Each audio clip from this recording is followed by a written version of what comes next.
Beneath the cold waters of the North Sea lies something more valuable than gold, more critical than oil. Fiber optic cables, thinner than your arm, carrying 99% of the world's internet data. $10 trillion in financial transactions flow through them every single day. And right now, someone is watching them.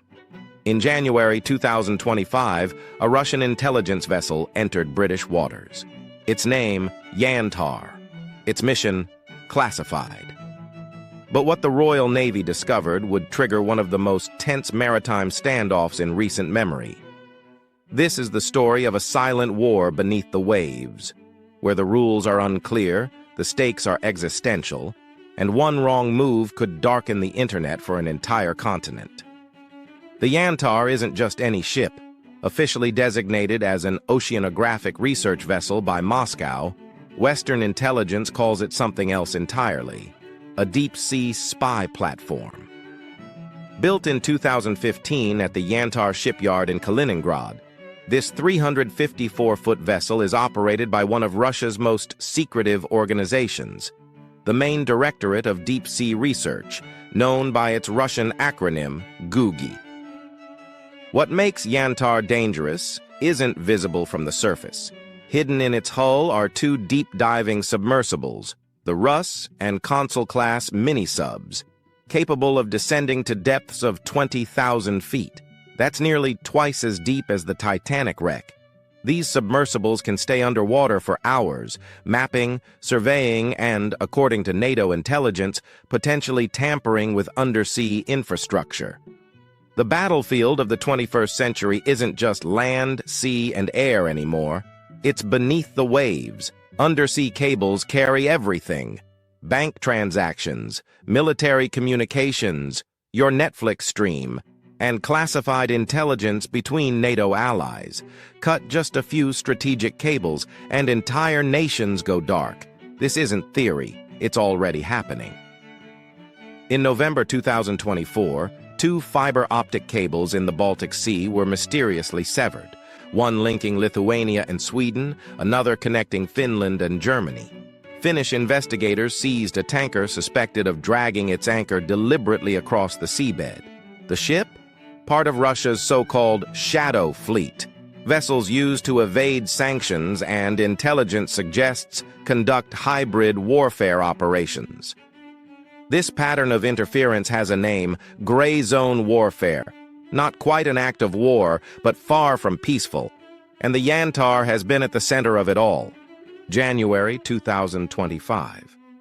After refueling in Algiers and conducting operations in the Mediterranean, including surveying the wreck of the recently sunk Russian cargo ship Ursa Major, the Yantar turned north. Her destination: British waters. The ship activated her automatic identification system just long enough to send a message: "We're here." Then she went dark again, loitering near critical undersea infrastructure off the coast of Cornwall and later Scotland, areas crisscrossed by cables connecting the UK to Ireland, Europe, and North America. At PJHQ Northwood, the UK's joint headquarters, alarm bells rang. This wasn't the first time Yantar had tested British defenses. In November 2024, the ship was caught loitering over critical undersea infrastructure in the Irish Sea. The Royal Navy's response then was unprecedented. An Astute-class nuclear submarine surfaced directly next to the Russian vessel, a dramatic show of force designed to send a message. "We see you. We know what you're doing, and we're watching every move." Accompanying the spy ship were the frigate RFS Admiral Golovko and the tanker Vyazma, unusual company for a research mission. British intelligence assessed the task group as both a strategic messaging operation and an active intelligence gathering mission. The Royal Navy responded immediately. HMS Somerset, a Type 23 Duke-class frigate based at Plymouth, was activated. Designed primarily as an anti-submarine warfare vessel, Somerset is equipped with the advanced Sonar 2087 towed array system, one of the world's most sophisticated submarine detection tools.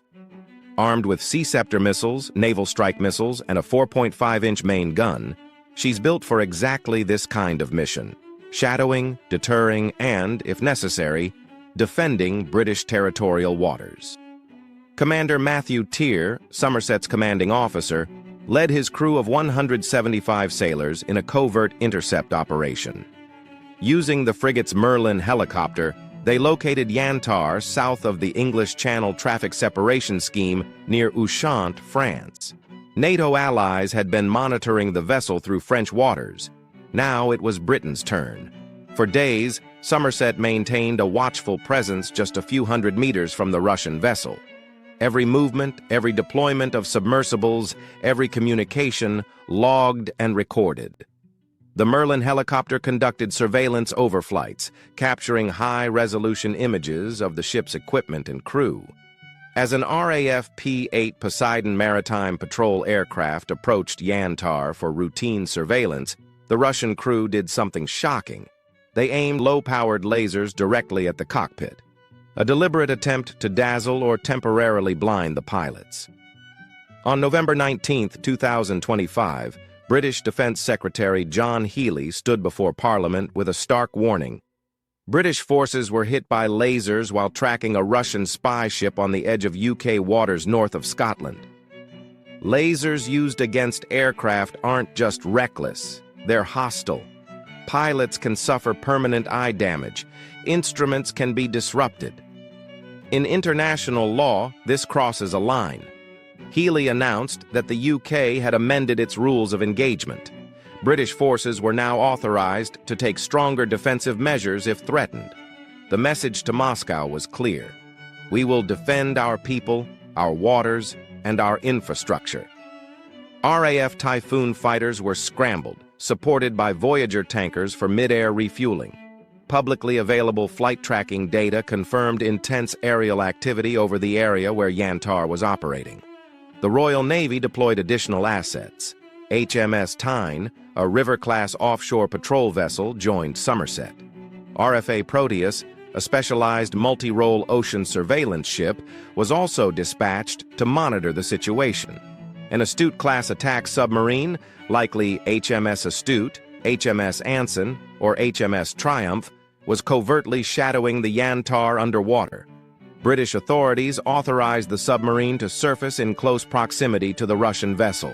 When it did, the message was unmistakable. Imagine being aboard the Yantar, looking out over the water, and suddenly seeing the massive black hull of a British nuclear attack submarine emerge from the depths just meters away. One of the most advanced warships on the planet, revealing itself only to remind you, we've been here the entire time. You never saw us, but we see you.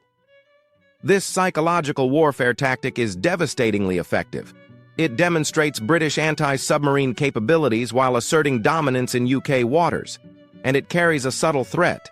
If you operate here, you will never know where our submarines are. The Yantar incident isn't isolated. It's part of a broader Russian strategy, what NATO calls hybrid warfare.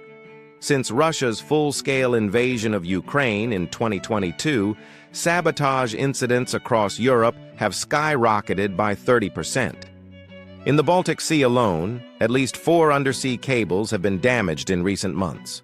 In December 2024, on Christmas Day, the Estlink 2 power cable connecting Finland and Estonia was severed.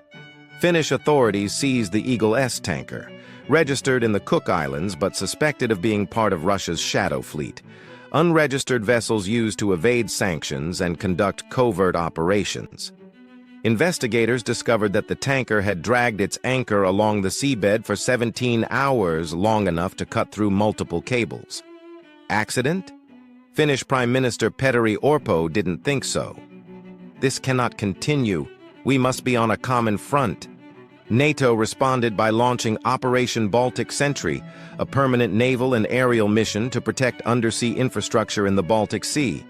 German minesweepers, Dutch frigates, Swedish patrol vessels, and F-35 stealth fighters now conduct 24/7 surveillance using artificial intelligence to detect suspicious behavior.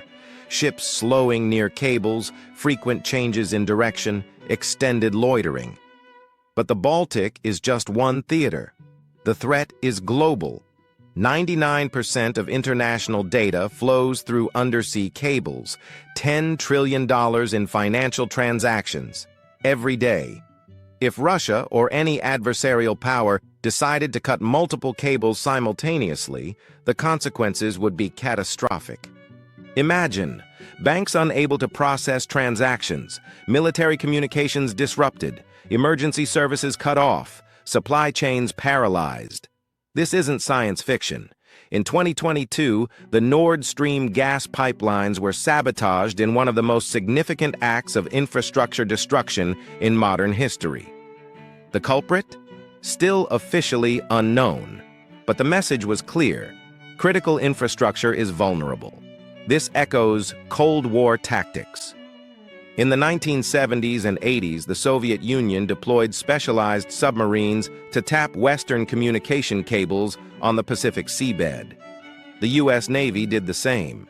But today's stakes are far higher. Back then, cables carried telephone calls. Today, they carry the entire global economy.